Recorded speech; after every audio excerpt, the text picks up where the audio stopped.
नमो लोये सव्यसाहुनम् वन्दितु सर्वसिद्धे ध्रुवमचलमणोवमं गतिं पत्ते बोच्छामि समयपाहुड मृणमो सुधकेवली भणिदम् नमः समयसाराय स्वानुभूत्या चकासते चित्स्वभावाय भावाय सर्वभावान्तरक्षिते निज स्वरूप को परमरस जामे भरो अपार बंदो परमानंदमय समय सार अधिकार। कल आश्रम अधिकार पूरा हुआ और वास्तव में आश्रम ही दुख का कारण है। ऐसी सच्ची समझ जिसको हो जाती है वही आश्रम के संवर का उपाय करता है। अभी संवर अधिकार प्रारंभ होता है। संवर माने क्या होता है? कर्मों का आना रुक जाना। ये तो द्रव्य संवर की बात है। और भाव संवर क्या होता है? आत्मा में जो मोह राग द्वेष उत्पन्न हो रहे थे उनका उत्पन्न होना रुक जाना, वो संवर है। तो संवर सुखकारी है या दुखकारी है? और आश्रम लेकिन इसकी जिसको श्रद्धा हो है तभी तो वो आश्रम को मेटने का उपाय करे और संवर के प्रकट करने का उपाय। अच्छा, आश्रम को मेटने का उपाय और संवर को प्रकट करने का उपाय एक है या दो है? एक ही है। जब ये तो बंद होगा अपने आप, क्योंकि आश्रम का नष्ट होना, आश्रम का रुकना, यही संवर है। जैसे उजाला, जैसे बहुत बढ़िया। अंधकार का अभाव वही उजाला का होना है। पेज नंबर निकाल लीजिए 454। देखो, 7 तत्वों के श्रद्धानी को क्या कहते हैं? ज्ञानी, सम्यक दृष्टि। और जिसे 7 तत्वों की श्रद्धा नहीं है वो अज्ञानी, मिथ्या दृष्टि। अज्ञानी दुखी है, ज्ञानी सुखी है। क्यों सुखी है? क्योंकि उसे रोग पता है और रोग को मिटने का उपाय पता है। तो उसने श्रद्धा अपेक्षा तो रोग मिटा ही लिया है। देखो, बीमारी क्या है इसका पता चल जाना ये बीमारी के नाश का प्रथम चरण है। जब तक आपको यही ना पता चले बीमारी क्या है तो फिर कोई उपाय हो ही नहीं सकता। उपाय भी तभी हो पाएगा कि जब आपको ये निर्णय हो जाए। तो जो 7 तत्व हैं उनका यथार्थ निर्णय होना ये मोक्ष मार्ग की प्रथम सीढ़ी है, जिसका नाम है सम्यक दर्शन। तो इसमें श्रद्धा क्या होती है? आश्रव दुक्कार घनेरे बुद्धिवंत तिन्हें निर्वेरे। अब कैसे निर्वेरे? आश्रव दुख रूप हैं तो आश्रव को मेटने का उपाय क्या है? उसी का नाम संवर है। अथ प्रविशति संवरः। अब संवर प्रवेश करता है, क्योंकि इसका मंचन एक नाटक की तरह हो रहा है कि आश्रम वेश छोड़ के बाहर निकल गया और अब संवर ने एंट्री की है, संवर प्रवेश करता है। तो ये संवर नायक है कि खलनायक? नायक है। अब ये क्या करता है देखो, अब इसकी महिमा का गुणगान करते हैं।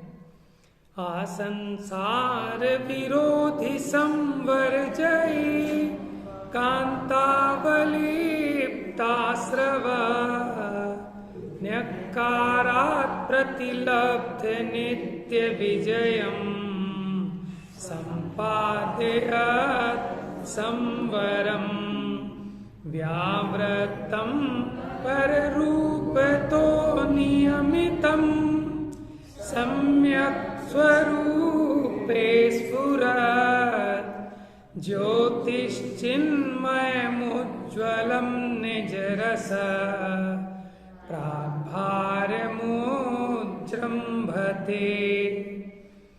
मोहराग रुष दूर कर समिति गुप्ति व्रत धार।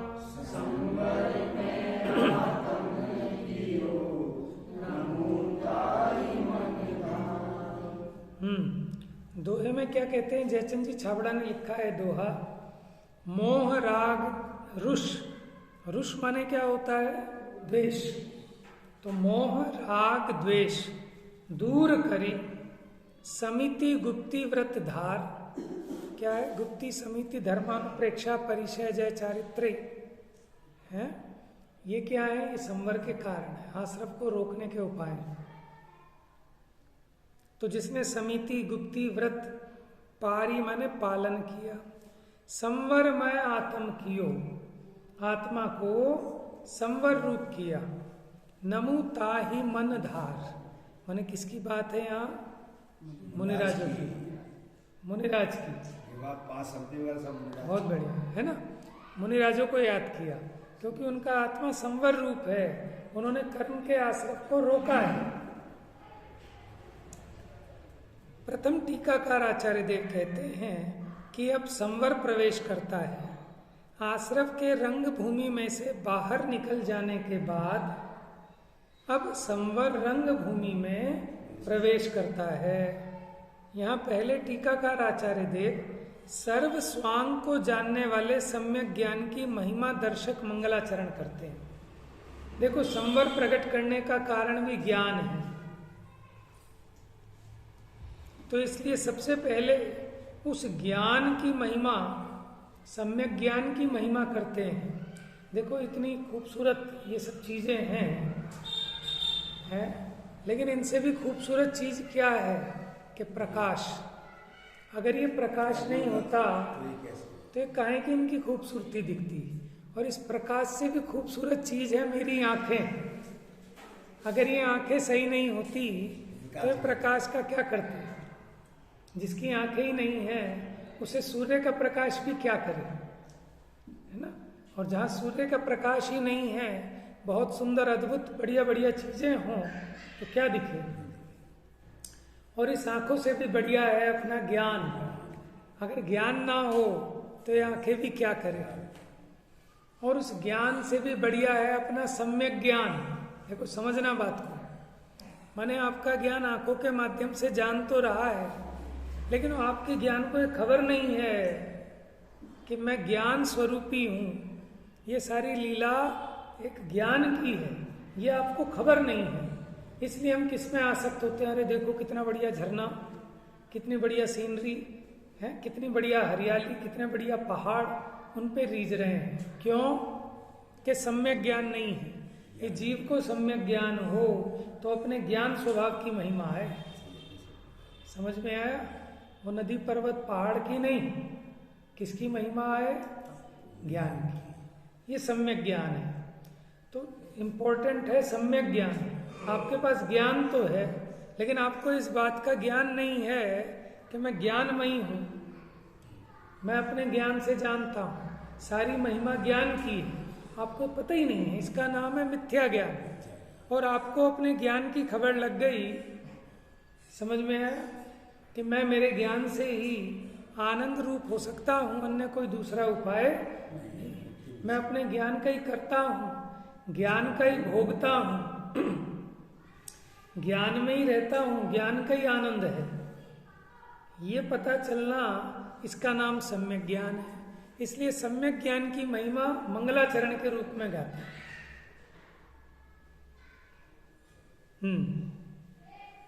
हिंदी का कलश पढ़ 125 नंबर। अब देखो, संवर भेद ज्ञान से होता है, तो इस अधिकार में भेद ज्ञान की मुख्यता से चर्चा चलेगी। और इसमें कोशिश करेंगे थोड़ा सा समय सार नाटक भी लें साथ साथ इसके, क्योंकि बड़े अच्छे छंद हैं समय सार नाटक में इसके। संवर जय मदमत आश्रव भाव का अपलाप कर, व्यावृत्त हो पर रूप से सद बोध संवर भास कर प्रगटा परम आनंद निज आत्म के आधार से सद ज्ञानमय उज्ज्वल धवल परिपूर्ण निज रस भार से। देखो क्या कहते हैं यहाँ पर, आसंसार विरोधी संवर जयी एकांता वलिप्ताश्रव। आश्रव कैसा था? आश्रव कैसा था? आसंसार विरोधी संवर जय माने जिसने आसंसार माने अनादि संसार से अपने विरोधी संवर को जीत रखा था और जिसके कारण एकांत अविलिप्त आश्रव नैयकारात्, जो एकांत से गर्वित हुआ है, माने वो इस घमंड में था कि मैंने अनादि संसार से लेके इन सब जीवों के संवर भाव को भी जीत रखा है, माने इन्हें भेद ज्ञान नहीं होने दिया। कौन इतरा रहा था ऐसा? आश्रव। आश्रव इतरा रहा है। ऐसे आश्रव का तिरस्कार करने से, समझ में आया? महिमा किसकी चल रही है? संवर की, सम्यक ज्ञान की। लेकिन उसकी महिमा कैसे कह रहे हैं कि वो आश्रव जिसने आज तक भेद ज्ञान प्रकट नहीं होने दिया था, ऐसे उस आश्रव को संवर ने एक पटकी लगाई। तब समझ में आई संवर कितना जबरदस्त है, माने सम्यक ज्ञान। तो ऐसे आश्रव का तिरस्कार करने से, आश्रव का तिरस्कार करने से माने आश्रव को मेट देने से, थोड़ी अलंकारिक भाषा है ना, इसलिए कह रहे हैं तिरस्कार करने से। जिसने सदा विजय प्राप्त की है, ऐसे संवर को उत्पन्न करती हुई, संवर ने आश्रव पर विजय प्राप्त की है, ऐसे संवर को उत्पन्न करती हुई। अब ऐसे संवर को प्रकट कौन करता है? सम्यक ज्ञान, समझ में? भेद विज्ञान। तो ऐसे संवर को प्रकट करती हुई पर रूपता व्यावृतम माने पर रूप से भिन्न, पर भाव से भिन्न, पर द्रव्य से भिन्न, सम्यक स्वरूपे नियमितम स्फुरतः, अपने सम्यक स्वरूप से नियमित माने निश्चल रहकर, स्फुरता माने प्रकाशमान, प्रकाश करती हुई, चिन्मय माने चेतनामय, उज्ज्वल माने पवित्र प्रकाशमान, और निज रस के भार से युक्त, निज रस के भार से माने चैतन्य स्वरूप से युक्त, अतिशयता से युक्त ज्योति प्रकट होती है, प्रसारित होती है। जैसे जब ये रामलीला होती है ना, तो सबसे पहले दिन किसकी पूजा करते हैं? श्री विनायक कहते हैं, है ना? वो गणेश जी की पूजा करते हैं। क्यों? क्योंकि वो ऐसा उनके उसमें लॉ में फिक्स कर दिया था कि पहले इसकी पूजा होगी। क्योंकि गलती हो गई थी शिव जी से। क्या गलती हो गई थी? कि उन्हें पता नहीं था कि इसको वहां नियुक्त किया हुआ है बाहर, पहरेदार की तरह अपना ही पुत्र था। तो गुस्से में आके जब उसने अंदर नहीं जाने दिया तो उसकी गर्दन काट दी थी। बाद में जब पार्वती जी ने उनसे निवेदन किया, तब उन्होंने क्या किया कि अब जिसकी गर्दन मिली सो लगा दी, किसकी? हाथी की। ठीक है, लेकिन अब सबसे पहले सारे देवों में इनकी पूजा की जाएगी, श्री गणेश। श्री गणेश का मतलब क्या होता है? कह रहे भाई श्री गणेश तो करो। क्या करो? माने प्रारंभ करो। तो जब भी कुछ प्रारंभ होगा उसका नाम ही मुहावरा ऐसा हो गया, श्री गणेश करना। तो श्री गणेश माने पहले गणेश पूजना। समझ में आया? और अपने हिसाब से गणेश क्या है कि जो गणों के ईश हैं वो गणेश है। कौन है गणेश? गणधर देव। समझ में आया? तो यहां कहते हैं तो जैसे वहां कहते हैं ना गणेश को सबसे पहले पूजो, इसीलिए यहाँ सबसे पहले सम्यक ज्ञान पूज्य है। आप बताओ, अपनी गाड़ी चलानी है सबसे पहले हेडलाइट चाहिए। जब तक रास्ता ही नहीं पता चले आगे का, तो रेस वेस देने से फायदा क्या। सबसे पहले लाइट होनी चाहिए, रोशनी के कहाँ चलना है, वो मार्ग तो दिखे। तो इसलिए ज्ञान सर्वोपरि है। सबसे पहले सम्यक ज्ञान को याद किया, मंगलाचरण किया, श्री गणेश किया, संवर अधिकार का, क्योंकि इसी की बदौलत सब कुछ होना है। समझ में, घर में भी कि हमें लगता है ना कि साहब इनकी बदौलत है सब कुछ, तो कोई काम हो कुछ भी हो, सबसे पहले जो घर के सबसे बड़े हैं उन्हें पूजते हैं लोग। माने बाबा हो, दादी हो, कोई मेहमान आए, कोई कार्ड आए, कोई रिश्तेदार आए, कुछ आए, कोई नेक निकालना हो, कुछ हो, सबसे पहले उनको, है ना। और उसी परंपरा से वो ग्रहित मिथ्यात्व की चल गई। हाँ, वो चली होगी, किसी कारण से चल गई होगी। कभी उनका विनय कर लो, अब हमारे बीच में नहीं है बड़े बूढ़े, तो उन्हें याद कर लो, कम से कम एक विनय है। लेकिन उससे मान्यता ऐसे चलने लगी, नहीं करोगे तो तुम्हारा बिगाड़ हो जाएगा, तुम्हारा ये हो जाएगा, तुम्हारा वो हो जाएगा। वो ग्रहित मिथ्यात्व चलने लगा। समझ में आया।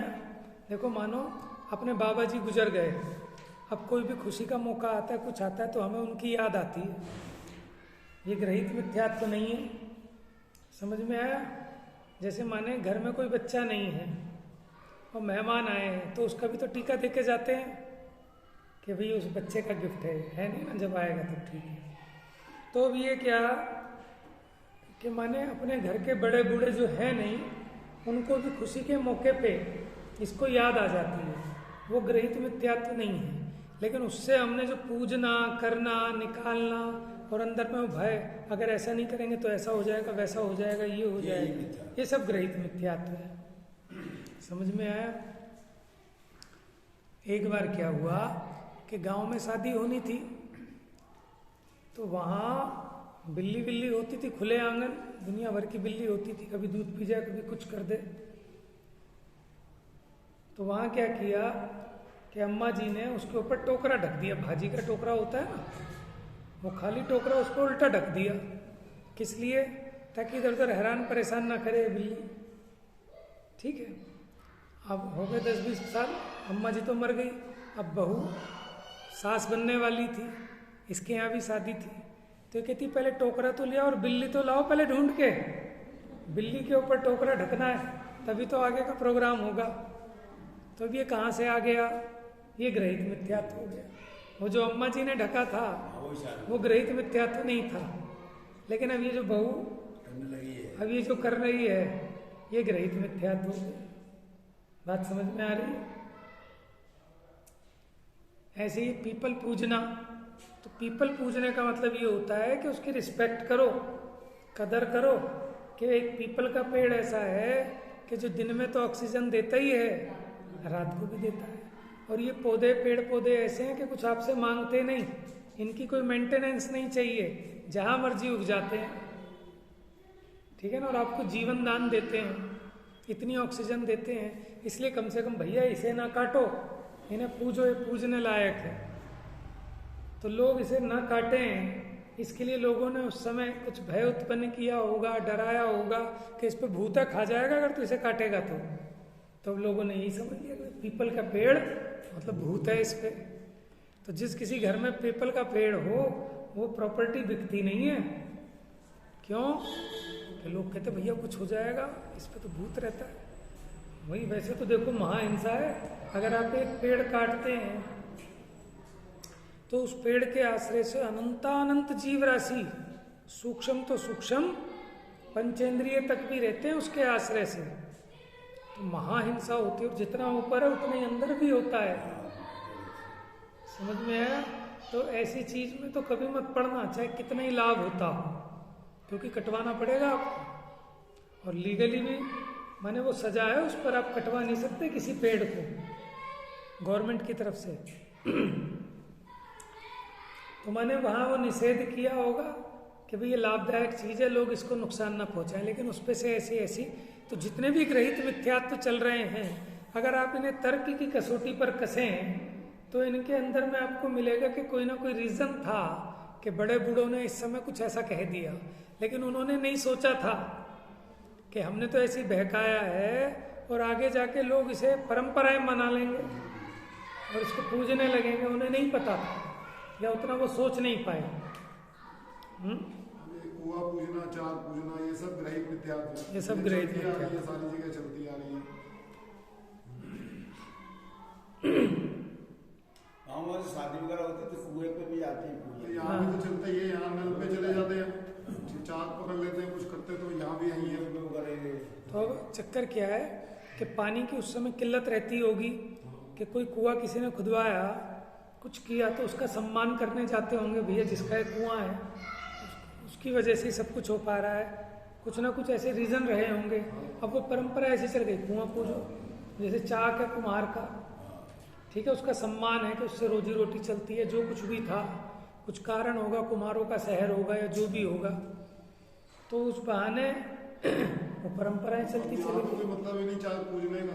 हाँ, यहाँ चाक मिलता ही नहीं, ढूंढा ही नहीं, मिलता भी नहीं है, और पता अब तो कुएं भी नहीं मिलते, अब क्या पूजेंगे?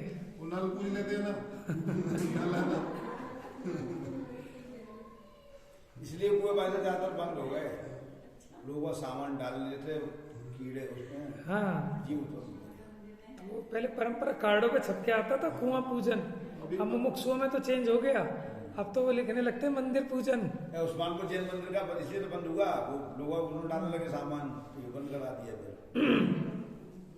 तो बात चली थी मंगलाचरण की, श्री गणेश।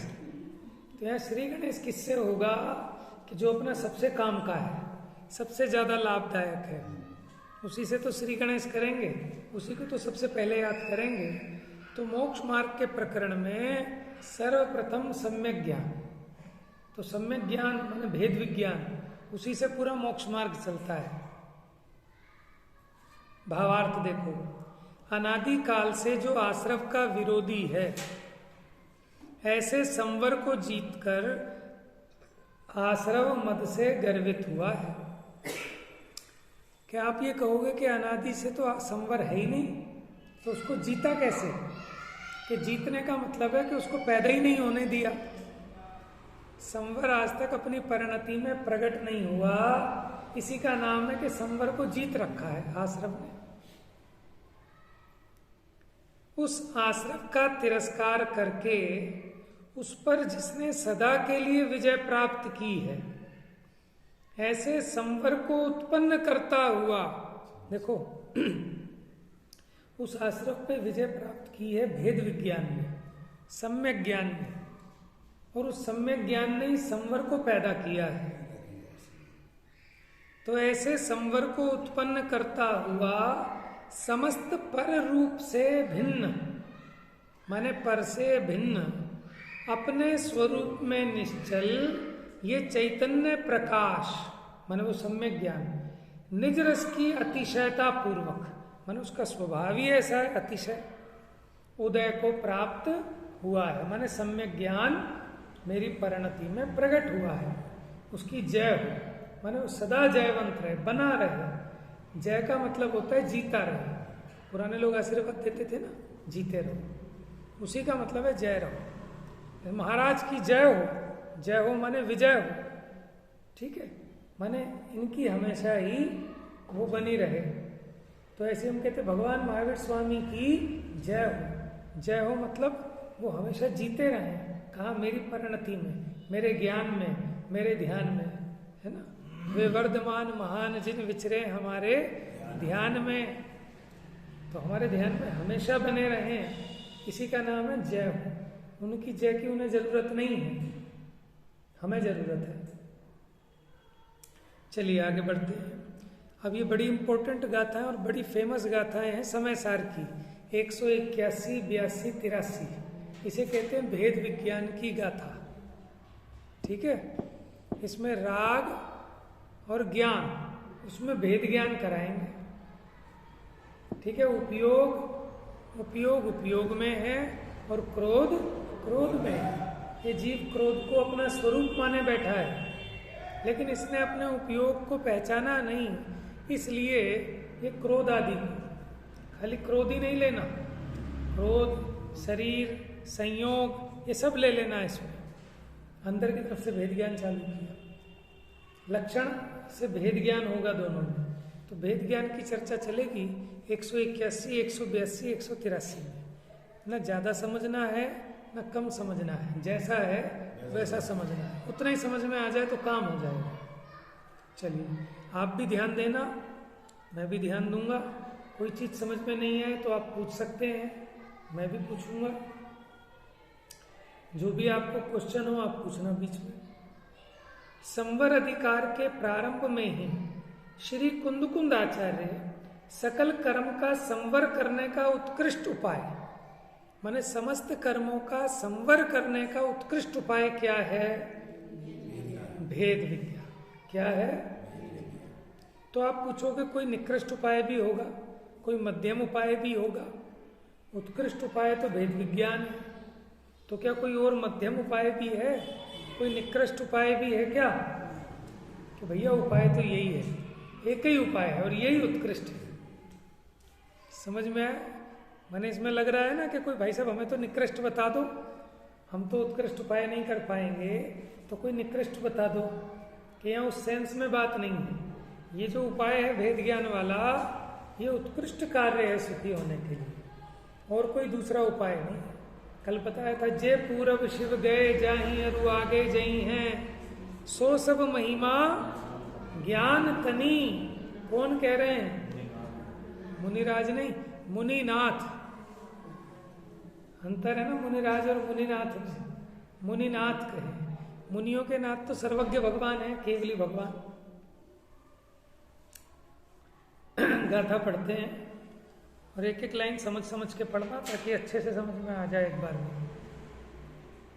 उवोगे उवोगो कोहादिसु नत्ति को भी उवोगो कोहो कोहे चेवहि उवोगे नत्ति खलु कोहो अट्ठवी अप्पे कम में नोकम में चाविनत्थि उवोगे उवोगम ही यकम्मम नोकम्मम चाविनो अत्थि एदम तु अविपरीदम नाणम जय्या दुहोदि जीवस्य तय्या न किंचित् कुवदी भावम उवोग शुद्धप्पा उपयोगे उपयोगः क्रोधादिषु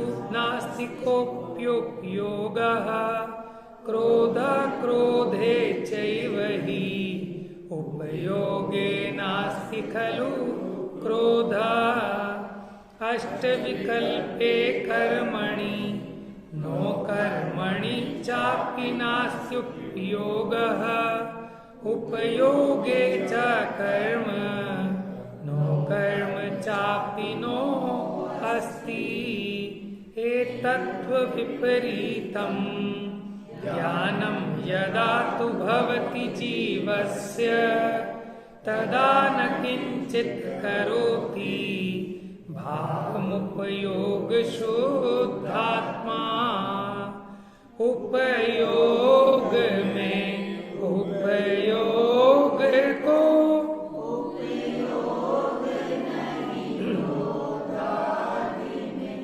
है क्रोध क्रोध विषय ही निश्चय क्रोध नहीं उपयोग में उपयोग है नहीं अष्टविद कर्मो अवरुणो कर्म में ये कर्म नो कर्म भी कुछ है नहीं उपयोग में ऐसा अविपरीत ज्ञान जब ही प्रकटता है जीव के तब अन्य नहीं कुछ भाव वह उपयोग शुद्धात्मा। देखो संस्कृत की इसलिए पढ़ी कि उससे अच्छा अनुवाद कोई नहीं कर सकता। क्योंकि जो संस्कृत का अनुवाद है वो प्राकृत का बिल्कुल हूबहू है। हिंदी के अनुवाद में तो थोड़ा सा हो जाता है आगे पीछे, लेकिन आपको अगर प्राकृत समझ में नहीं आती तो संस्कृत काफी हद तक समझ में आ जाती है। संस्कृत को देखकर आप प्राकृत गाथा का अर्थ समझ सकते हैं, और फिर उसके बाद हिंदी भी है। तो हम अभी कुछ नहीं खुलासा करेंगे इसमें, जैसा है उसको पढ़ेंगे आज और कल जैसा भी है, ठीक है। उसमें मैक्सिमम आपको समझ में आ जाना चाहिए, फिर नहीं आएगा तो फिर उस पर विचार करेंगे और फिर हम देखेंगे कि क्या अर्थ इसका निकलता है। देखो प्राकृत गाथा देखो, उव ओगे उव ओगो, ठीक है। उपयोग में उपयोग है। अभी हम ग्रामर को छोड़ देते हैं, सामान्य सामान्य अर्थ देख रहे हैं। उव ओगे उव ओगो, उपयोग में उपयोग है। उपयोग माने कौन? माने चेतन स्वरूप आत्मा। तो आत्मा में आत्मा है। कोहादिशु नत्थि को भी उगो। कोहादिशु माने क्रोध आदि, नत्थि माने नहीं है उपयोग में। तो उपयोग में क्रोध आदि की नास्ति है, क्योंकि उपयोग में तो उपयोग रहता है, तो उपयोग में क्रोध आदि नहीं रहते। आदि का मतलब क्या ले लेना? राग द्वेष मोह, क्रोध मान माया लोभ, कर्म नो कर्म, जो नहीं रहते। कोहे कोहे चेवही, और क्रोध क्रोध में ही। उव ओगो नत्थि खलु को, और उपयोग में क्रोध नहीं रहता। कहाँ रहता है फिर क्रोध? और उपयोग कहाँ रहता है? उपयोग क्रोध में नहीं रहता और क्रोध उपयोग में नहीं रहता। पहली लाइन में बताया उपयोग कहाँ रहता है। कहाँ रहता है उपयोग? किसे कहते हैं उपयोग? ज्ञान दर्शन के व्यापार को उपयोग कहते हैं, लेकिन सामान्य से चेतन आत्मा को भी उपयोग कह देते हैं। आत्मा का नाम ही उपयोग है। हाँ, तो इसमें एक अर्थ ये कर सकते हैं कि पहला जो उपयोग है उसका अर्थ अगर आत्मा करें, और दूसरे उपयोग का अर्थ जानने देखने रूप जो व्यापार है उसका करें, तो माने वो आत्मा कहाँ रहता है, अपने किस भाव में रहता है। कि जो उसका ज्ञान दर्शन का व्यापार है, जानने देखने रूप व्यापार है, चेतना रूप व्यापार है, उसमें वो रहता है। और फिर क्रोधादि कहाँ रहते हैं? कि जो वो क्रोधादि की क्रिया है उसी में क्रोधादि है। क्रोधादि की क्रिया उसी में तो क्रोधादि की सत्ता है। क्या होती है क्रोधादि की क्रिया? क्या होती है क्रोध की क्रिया? विकारी क्रिया। मैंने सारे विकार आ गए ना। मोटे रूप में यहाँ गुस्सा कहा, तो गुस्से की क्रिया कैसी होती है पता है?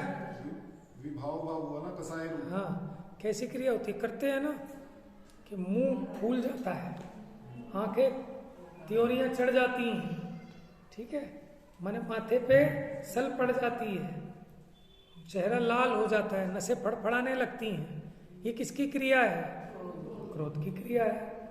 अथवा आत्मा में जो क्रोधादि रूप कसाय होती है ना, जो आत्मा को दुखी करती है, वो भी क्रोध की क्रिया है। और एक क्रोध प्रकृति का जो उदय आया, वो भी क्रोध रूप क्रिया है। तो भैया वो क्रोध रूपी क्रिया, माने वो क्रोध जो है जिसको आप क्रोध कह रहे हैं, वो कहाँ रहता है? कि वो क्रोध रूप क्रिया में रहता है। ऐसे ज्ञायक कहाँ रहता है? कि जानने रूप क्रिया में रहता है। इसके अलावा कहाँ मिलेगा? आप बताओ कैसे ज्ञायक का अनुभव करोगे? ऐसे ही तो करोगे। जानन जानन रूप जो चल रहा है, यही तो ज्ञायक की सिद्धि हो रही है। ऐसे क्रोध को कैसे पहचानोगे? आपको नहीं साहब ये तो क्रोध की क्रिया है। क्रोध क्रोध दिखाओ कि क्रोध कहाँ रहेगा, कि वो अपनी क्रोध रूप क्रिया में ही रहेगा। और उपयोग कहाँ रहेगा? कि अपनी उपयोग रूप क्रिया में। तो उपयोग कहाँ रहता है? उपयोग में। और क्रोध कहाँ रहता है? क्रोध। ये दो बातें। तो पहली लाइन में ये सिद्ध किया कि उपयोग उपयोग में रहता है।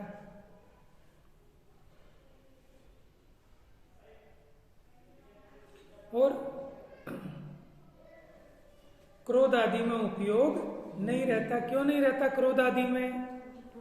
अच्छा को बताओ, मैं वहां क्यों नहीं हूं? क्योंकि मैं यहां हूं। समझ में आया? मैं वहां नहीं हूं, क्यों? क्योंकि मैं यहां हूं। तो उसी प्रकार उपयोग जब उपयोग में है तो फिर उपयोग क्रोध आदि में नहीं है। समझ में आया? माने जो आत्मा है वो जानने देखने रूप क्रिया से उसकी प्रसिद्धि होती है आत्मा की, और जो क्रोध रूप क्रिया है उससे क्रोध की प्रसिद्धि होती है। कोहे कोहे चेवी, और क्रोध कहाँ रहता है? कि क्रोध क्रोध में रहता है। ओगे अनथी खलु कोहे, वो क्रोध उपयोग में नहीं रहता। ठीक है, अभी हम अपनी टीका कुछ नहीं करेंगे, जो है उसको समझते चले। अट्ठ वियप्पे कम्मे, माने 8 विकल्प रूप जो कर्म है, 8 भेद है ना कर्म के। खलु माने पक्का, निश्चय से, कि क्रोध क्रोध में ही रहता है, क्रोध उपयोग में नहीं रहता है। अट्ठ वियप्पे कम्मे, माने 8 भेद हैं जिस कर्म के, और 9 कर्म। चावी नत्थी उव होगे, कि जो अष्ट विकल्पे कर्मणि 9 कर्मणि चापी नास्ति उपयोगा, माने उसमें भी उपयोग की नास्ती है। कर्म और 9 कर्म में भी उपयोग नहीं रहता। ओगम ही या कम्मम नो कम्मम चाविणो अत्थी, उसी प्रकार उपयोग में ये कर्म और 9 कर्म नहीं रहते दोनों तरफ से। पहली लाइन में क्या कहा कि 8 विकल्प जो है कम्मे 9 कम्मे, उनमें उपयोग नहीं रहता। अगली लाइन में कहा उपयोग में वो कर्म और 9 कर्म नहीं रहते। सिंपल सी बात समझ में आ रही है ना? एदम तु अविपरीतम, एदम तु माने ऐसा, अविपरीतम विपरीत माने होता है विपरीत, अविपरीतम माने अविपरीत, अविपरीत माने सम्यक। समझ में आया? विपरीतता से रहित ऐसा नाणम, नाणम माने ज्ञानम, ज्ञान। जय्यादु होदि जीवस, जब जीव को हो जाता है ऐसा अविपरीत ज्ञान, माने सम्यक ज्ञान जब जीव को हो जाता है। कैसा? कि उपयोग उपयोग में है, क्रोध में नहीं, क्रोध क्रोध में है, उपयोग में नहीं। उसी प्रकार कर्म 9 कर्म उपयोग में नहीं है, और उपयोग कर्म 9 कर्म में नहीं है। ऐसा जब सच्चा ज्ञान जीव को हो जाता है, तय्याण किंचिक उवदि भावम ओग शुद्धप्पा, तब उस उपयोग में कुछ भी भाव कर्म द्रव्य कर्म 9 कर्म नहीं है, और वह उपयोग शुद्ध है। जब सम्यक ज्ञान ऐसा जान लेता है तब वो उपयोग कैसा है?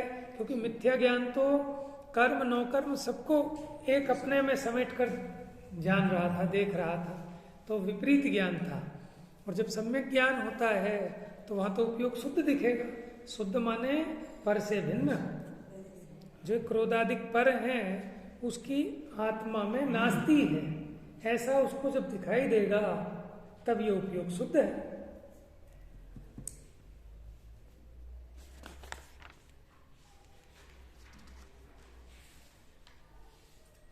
बस गाथार्थ पढ़ देते हैं 2 मिनट में, टीका की चर्चा कल करेंगे। उपयोग उपयोग में है, क्रोध आदि में को अपि यानी कोई भी उपयोग नहीं है, और क्रोध क्रोध में ही है। उपयोग में खलु आया था ना आपका, देखो निश्चय से, क्रोध नहीं है। यह निश्चय से का मतलब निश्चय ने और व्यवहार ने की बात नहीं है। निश्चय से न माने गारंटी से, पक्का। अष्ट विकल्पे कर्मणि 8 प्रकार के कर्मों में, च और 9 कर्मणि 9 कर्मों में, तथा उपयोग नहीं है, और उपयोग में कर्म तथा 9 कर्म नहीं है। ऐसा अविपरीत ज्ञान जब जीव के होता है, ठीक है, जब जीव को ऐसा सम्यक ज्ञान होता है तब वह उपयोग स्वरूप शुद्धात्मा उपयोग के अतिरिक्त अन्य किसी भाव को नहीं करता। करता तो पहले भी नहीं था, लेकिन मानता था, उसी का नाम मिथ्या ज्ञान था। पर द्रव्य को मैं क्या कर सकता हूँ? कुछ नहीं कर सकता है, लेकिन मानता है, उसी का नाम अज्ञान है। वो अज्ञान से ही उपयोग की अशुद्धता हुई है, समझ में है? और सम्यक ज्ञान से उपयोग की शुद्धता होती है। अब इसकी टीका कल लेंगे, बड़ा इंपॉर्टेंट विषय पूरे समय सार का। और इसमें कहते हैं कि ज्ञान और राग में प्रदेश भेद की चर्चा भी आएगी। ठीक है, चर्चा बाकी कल करेंगे। मिथ्यात्म नाश देखो ज्ञान के प्रकाश देखो आपा।